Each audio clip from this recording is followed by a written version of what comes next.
This guy's like hinata on crack.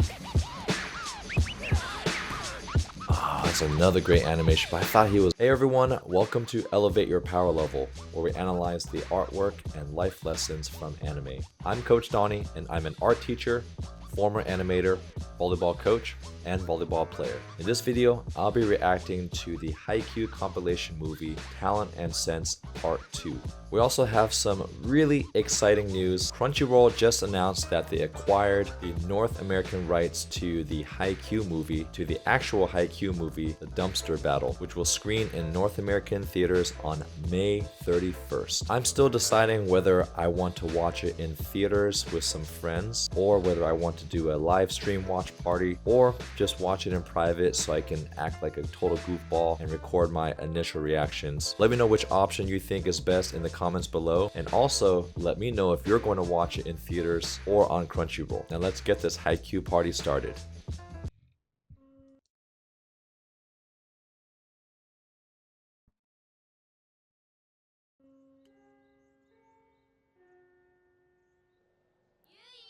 Year 3, Class 1. Oh, this is the abusive girl. She the one that slaps herself a lot? Notice that. I just noticed that she still has got some food on her face from that previous scene. I love it when they transfer details from previous scenes to create continuity.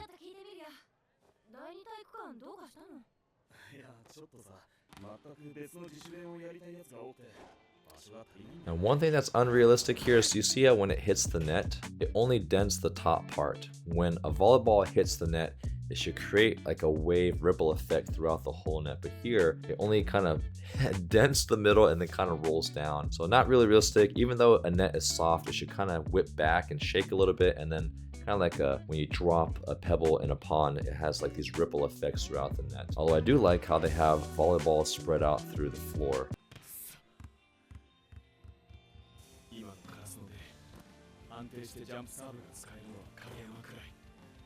Oh, but that ball setting, you see how he's lifting the ball out. This is where it's realistic. When he lifts it out, the other balls kind of shift and kind of settle a little bit.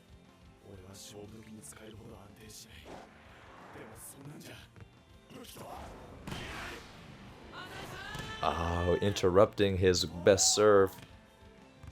Coming out of nowhere.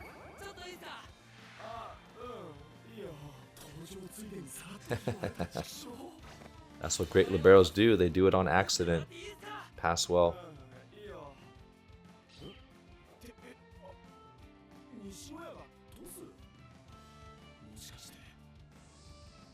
Oh, he's going to be setting as a libero. That's right.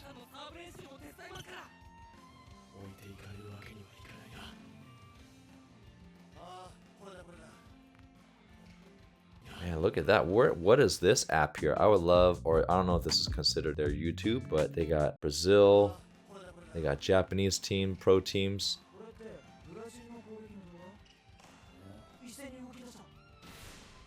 Oh, they're gonna do their synchronized attack like Brazil, where everyone's moving at full speed.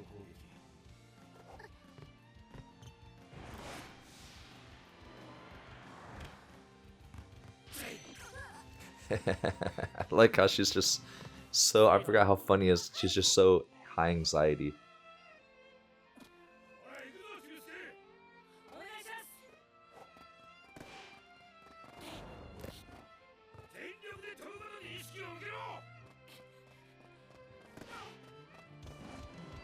That guy looks like a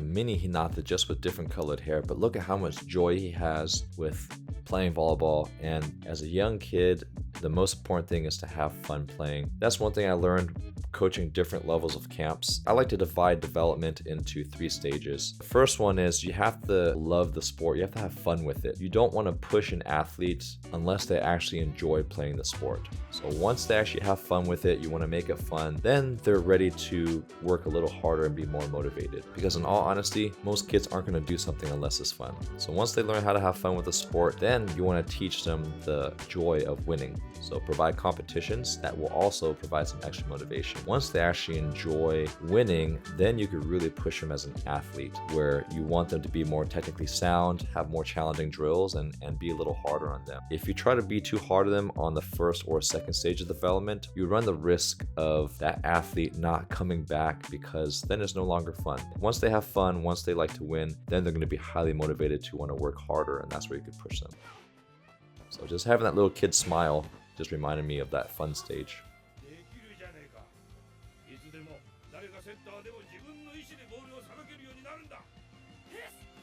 Yes!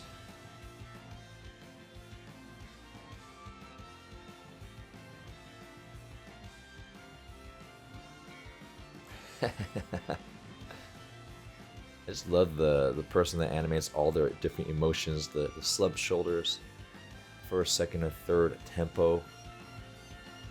Oh, great animation, the arm swing there. Look at here, he got his elbow back, hand loose, and then following through away from his body for that sharp angle kill.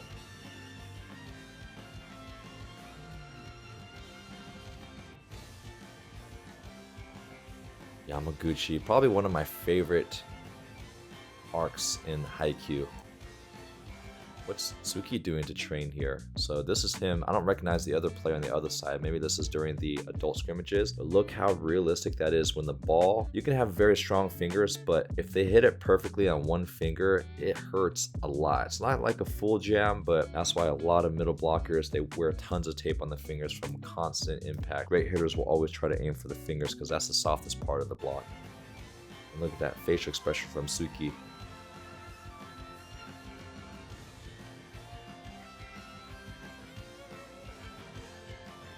Wonder why they have the water bottle inside the court. Usually you want to set like beyond the sideline.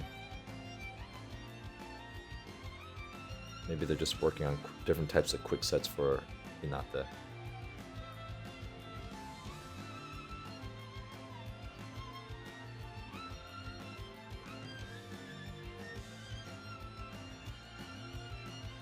By the way, the ball spinning this much is really not that realistic, and I understand why the animators wanted to make the ball spin just to make it look more dramatic, but I think, one, it just creates an unrealistic expectation. Generally, if a ball is spinning this much, most referees are going to call a double. Even though technically spin does not equal double, but usually when you do have a true double, it's going to have a lot of spin on it. Although rules are gradually changing to where they might eliminate double calls. But at least when this animation was made, the double call was a little stricter, and if they wanted to make it more dynamic, then they should have made the ball rotate a little bit and then have like speed lines on the edge or wind animation on the edge of the ball to be moving like that to show how fast the set's going. Because I think that's also confusing for people that don't play volleyball. That's a cool scene though, to make the whole scene spin. Like, see right there, I mean, other than the ball spinning, you see how we have those wind animation around it, either straight lines, but they should have done that instead of the ball actually spinning.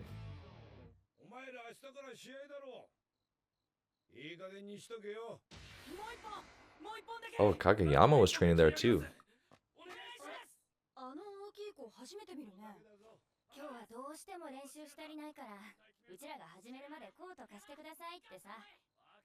So this is the girls' team.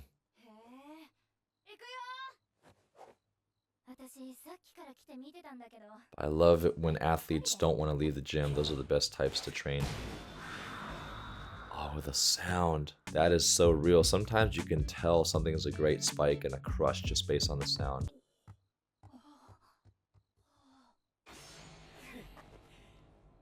They both knew it. Now it's time to put it to the test. Join our channel memberships and be a part of an exclusive interactive community where you'll receive early access to all my reaction videos 5 days before they get released, behind the scenes content, members only polls, monthly watch parties where you get to interact directly with me, and uncensored reaction videos with 100% opacity for an extra level of enjoyment. You'll also receive exclusive loyalty badges and custom emojis just for members. So click that join button below to enjoy your members only perks today. The music just got so hopeful and grand. You know, for great anime, Not only does the animation have to be good, the storyline great, the voice actor's excellent, but the music has got to be on point as well. A lot of different elements to make a great anime. I like how everyone's head's kind of tilted downward to show that determination look.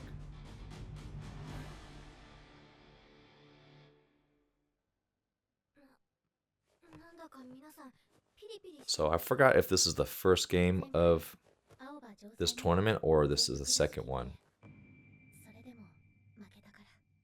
Right, let me just see last time.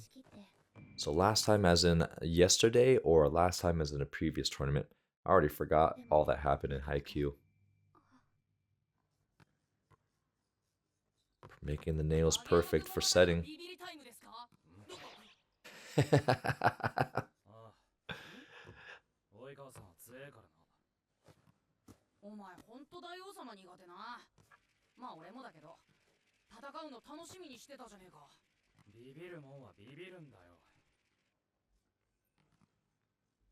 So is Kageyama really freaked out by K-pop? What does that say there? I'm missing some of the dialogue. You're stronger when all 6 of you are strong.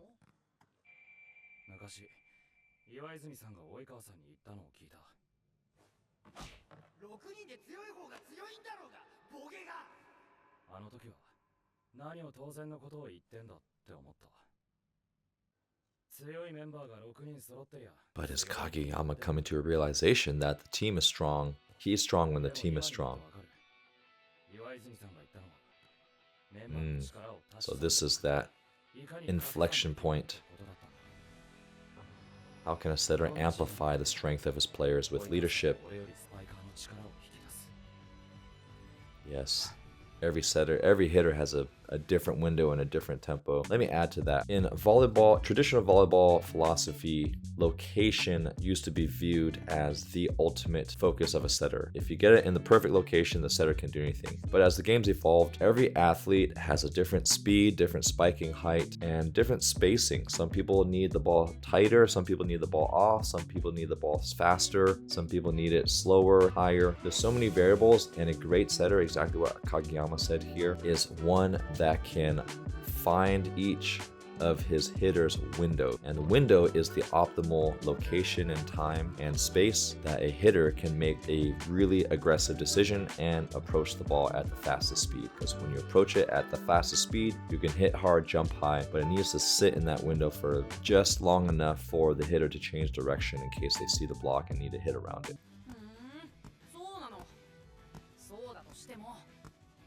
Man, the spin of that ball is perfect when you're actually bumping. That's exactly how it looks.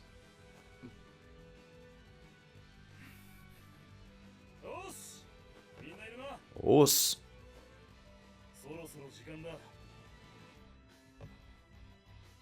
So they're the first ones in the gym. I forgot why he has that bruise on his face. Well, I remember it was probably from something funny.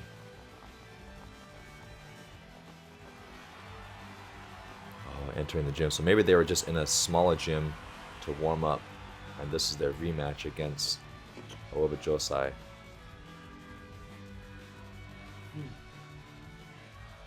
Kawa always already looking snazzy at them. Dun, dun. Yeah, so that music transition was so good when it got more interesting and serious.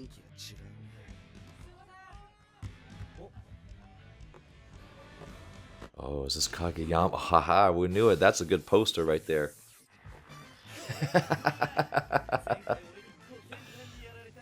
What better way to interrupt a serious scene by some humor? Compete at everything. I depressed the hell out of you last time.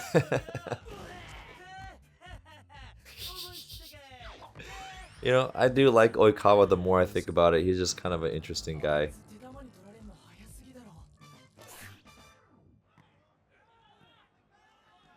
I can appreciate his envy for Kageyama because Kageyama's so talented and Oikawa has had to put so much work into his own ability.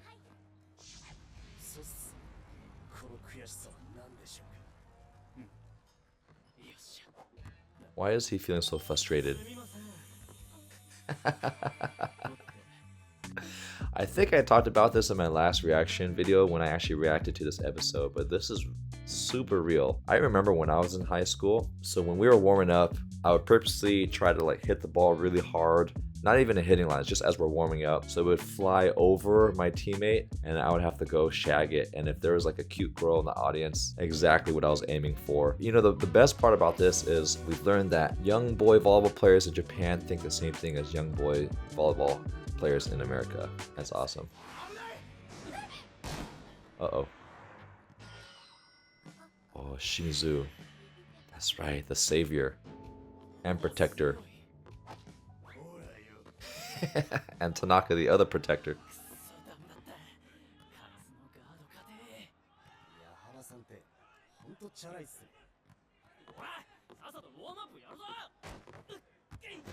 Oh, the wild, I forgot his name. Wild something. But those crazy sharp angles.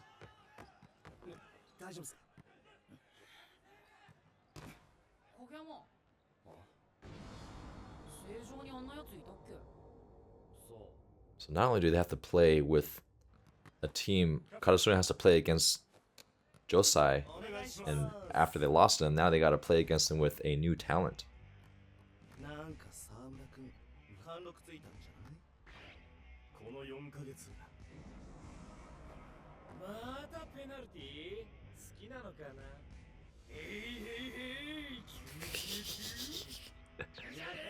So much passive aggressive trash talk.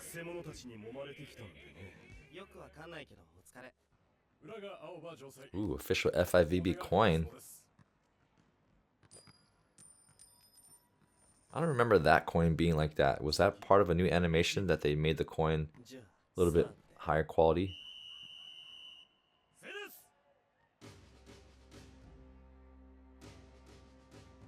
Notice that Tanaka's head's tilted a little bit. I love those small variations. While everyone's looking forward, he's got a different look because he's always scheming.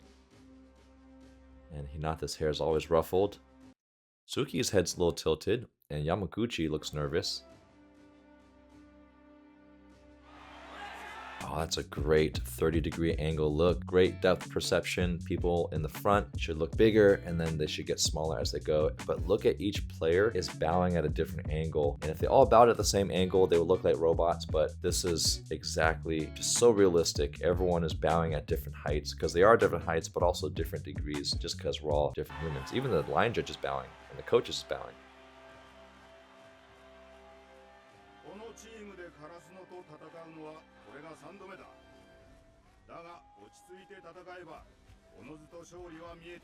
Yeah, don't underestimate, stay calm. Those are good starting words from the coach. Ooh, okay. And K-pop even keeps his team focused. That's good leadership, even better, saying, don't let your guard down because they're going to fight even harder. And then he comes back with limp hands.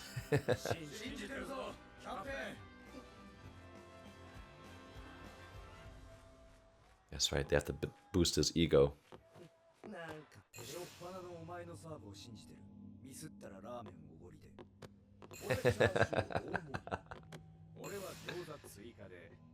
Well, I'm glad my team doesn't do that to me because I'd be broke.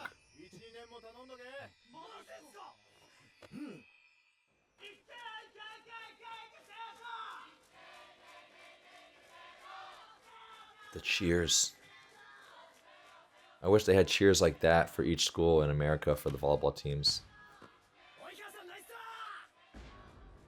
Oh, that's an excellent image. Beautifully crafted. We got the thick lines on the outsides, hinting at the nose with some broken lines here. And to make the eyes look downward without looking angry, but to make it look focused. So it's like aggressive, but focused there. Great facial expression.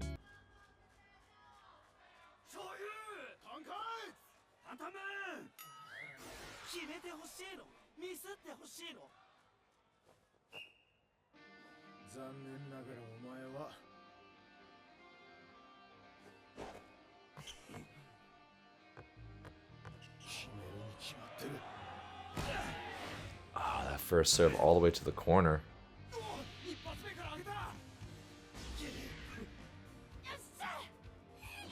Not a good idea to serve Daichi because he's one of the best passers. Oh, great reaction from Kageyama.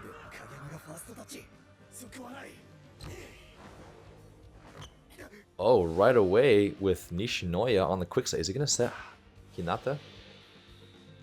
Okay, I'm gonna look at this funny animation here.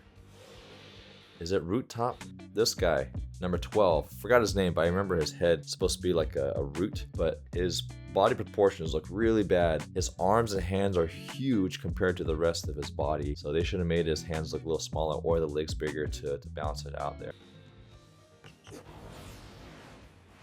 Oh, to Asahi. Scoring that first point on a spike feels really good.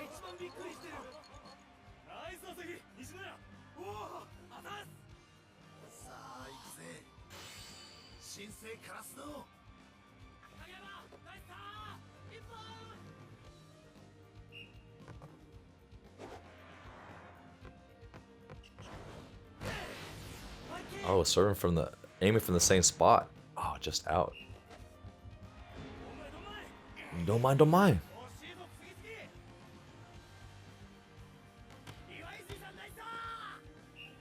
Funny proportions here, especially from that elevated point of view when the camera view is looking up at you, which is a great view, especially for sports to make it look more dramatic. The hand should be even bigger than normal. So even if you're looking up at me, see how my hands get bigger compared to my head? Whereas if you're looking straight ahead, my head's the same size of my hand. So hands and ball and arm should be bigger to make it more extreme in that perspective.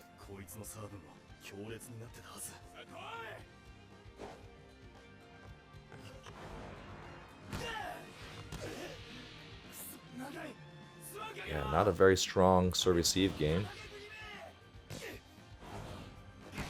Oh, great save from Kageyama, one-handed.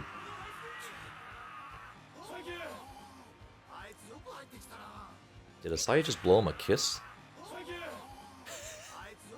Is it just me or did he just blow him a kiss?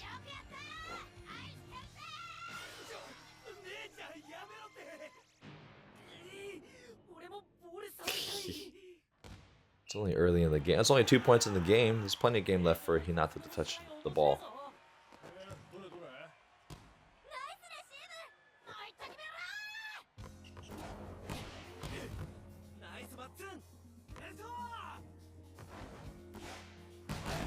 Oh, that's exactly what happens. Notice that Tsuki's watching the setter, he's not watching the ball, and that's how you know where the ball's going to go based on trying to read the setter. And when someone hits hard and you put two hands up and you try to make the last read, one arm is not as strong, so that's why his hand cocked back. But when you're blocking, put both hands up and then you can change direction with one hand, or if you have time, two hands. But a lot of times when you make those last minute reads, all you have time for is just to put one hand on the ball. So great technique here by Tsuki.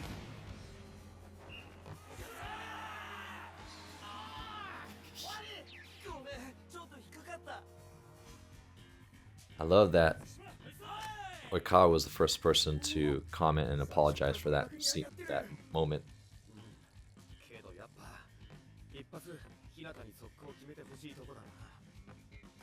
He's still frustrated that he hasn't gotten set yet.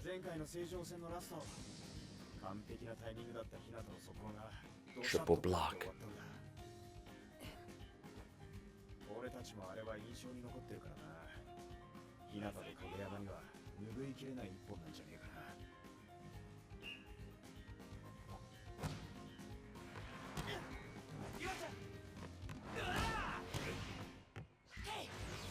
Oh, is he gonna try to hit it on two? Moikai.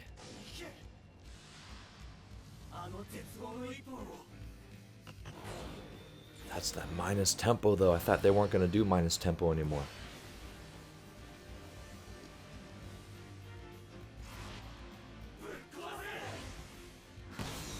Oh, breaking through the glass. Changing direction. Oh, that was so cool. This is a new Hinata. Okay, so you can still do minus tempo and change the direction as long as the ball still doesn't go across him and it sits there with that wrist away shot.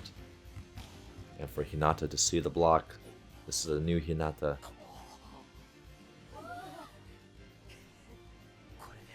Everyone is shocked except for Senpai and Nishinoya.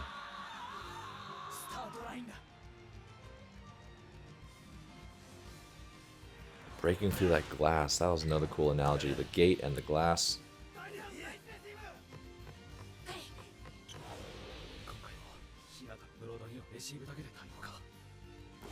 Oh, he trusts him again.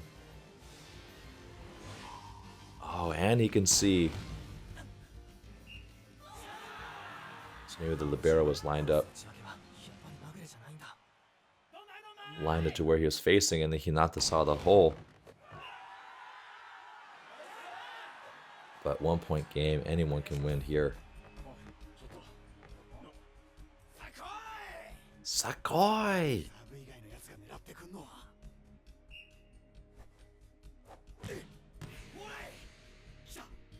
Look at that great passing technique. Center of the body, platform in front, knees forward, shoulders forward.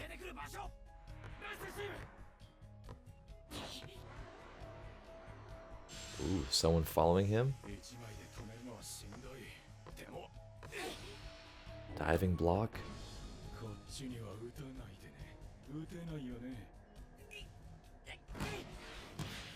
Oh, funneling. So I don't know if they had a chance to talk, but sometimes if you're getting killed by a hitter and you know you can't block them, then you have to coordinate with your defender. Sometimes blockers will say, I'm going to take away this angle so you can dig that angle. So it's what we call funneling. Funnel the ball to a defender if you can't block the person. Because sometimes in the process of trying to block and make a read at the net, the defender doesn't always know what you're going to react to. So it's better that a blocker fully commits to one direction so the defender knows where to go. So maybe that's what happened. Oh, that's right. And now Hinata should throw a little tip in there.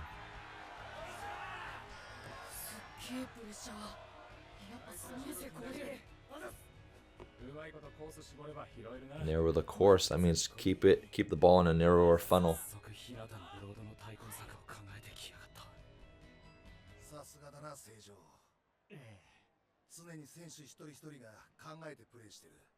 Yeah, good teams and good players will always adapt and make adjustments.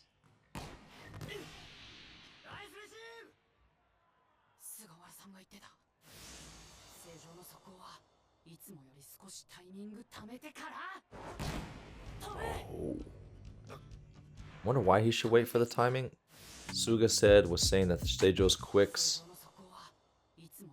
should wait a little bit longer. Maybe don't commit too early on the jump to show where the block's going.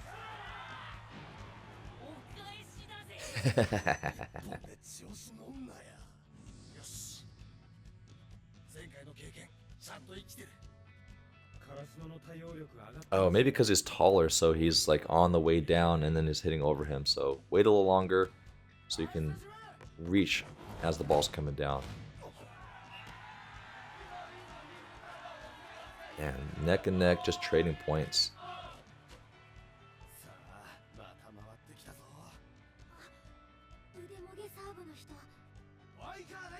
Tear off your arm server.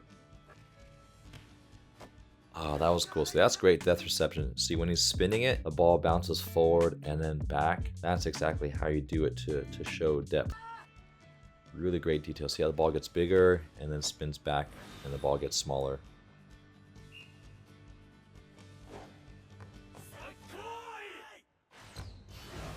Turning the foot. Let's talk about that. So why does he turn the foot here? This is great jumping technique. I have a video talking about spiking footwork tutorial, which you guys should check out. On your last step, you need to turn your foot almost parallel to the baseline. What that does is it converts your horizontal momentum to vertical momentum, kind of similar to like a hockey stop. You need to turn your foot to break the momentum. And also it opens up your body on the floor to brace, to get it in a more powerful position to rotate back into the court. It does two things: helps change the direction and keeps you from broad jumping too much, and it also helps you open your body up for power in the air. And we've got the scratchy animation, which means he's gonna, oh, the ball compression moment. Yes.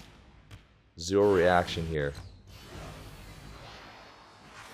Boom. Love that. And even as you see the ripple effects of the ball, you kind of have it like a delay. And that's exactly how you're going to rotate, is you rotate first and your arm follows to kind of have like a whip-like effect. And then I love that they made his face kind of bubble, because when you're exerting that much power, you're usually grunting or exhaling. And that's a great facial expression for that. And sometimes that's what some serves feel like. They're so fast that you had zero time to react. Out? The scary thing is, though, if he continues to hit like that with that much confidence, he's going to eventually learn how to serve that in.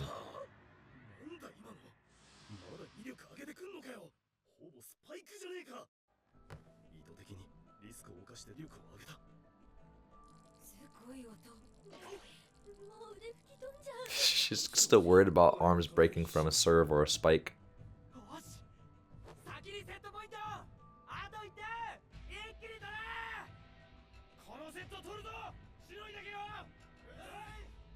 And I love how they have moments of where people from the audience and the bench are shouting encouragements.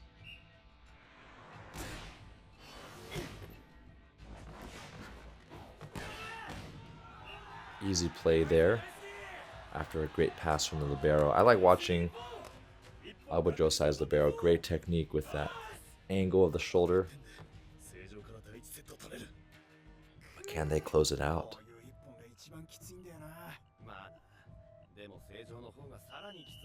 Let's see who's serving. Oh, the Wild Dog.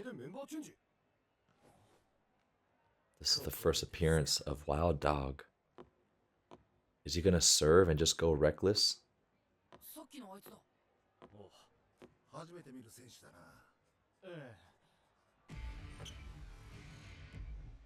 And the music gets scary, death metal like.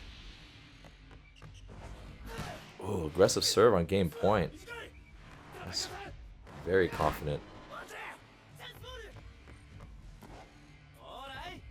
Good soft block. Oh, this guy's like hinata on crack. Oh, that's another great animation, but I thought he was back row. Out. Let's look at the animation. The animation here for the spiking is so good. I love that Oikawa is not afraid to go to him as soon as he subs in, because then he knows that the coach is putting him in there for a reason. But the wild lines, just how like organic and fluid they are, just to show the energy of Wild Dog, just how hurricane-like he is. I mean, that's a perfect name, just wild. Taking someone else's spike. Actually, no. I think he took someone else's spike. Yeah. Oh, look at that hand pose, the contortion of the body, and just whipping the whole body into the ball.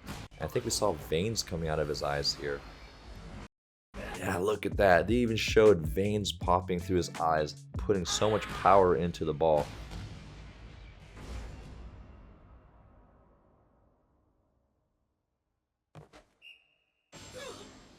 Okay, if you're gonna miss, the first set is the best time to miss.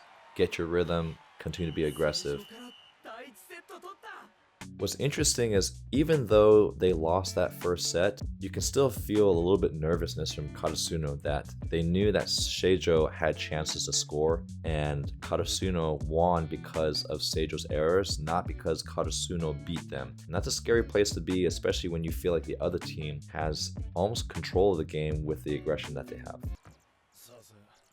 Oh, he actually apologized.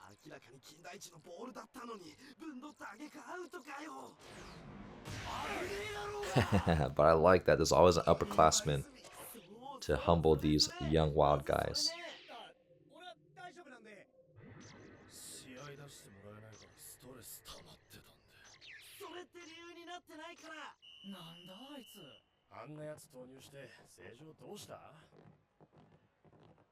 And I remember the second set's going to be crazy.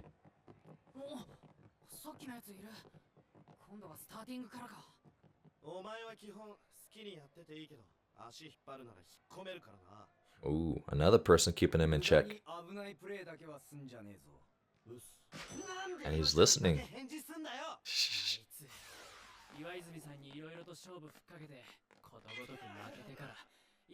Ah, yeah, great competitors will listen to people that can dominate them. That's just how it goes. I just realized I've been calling Wild Dog the wrong name. His name is actually Mad Dog, but that's because I just haven't seen Haikyuu in a while, so please forgive me. But this is one of the best animations I remember from Haikyuu because just the fluidity of movement and the energy that they're able to communicate through the lines, the facial expressions, the eyes. And I remember one of you saying that in these compilation movies, they actually improved the animation from the original one before they released it. So I'd be interested to know which scenes from this movie were actually updated. This is an especially exciting game because this is where Kageyama and Hinata and Nishinoya get to test out their new skills that they've been practicing in Yamaguchi with this float serve, so I can't wait to enjoy those moments again when they continue to show the leveled up karasuno.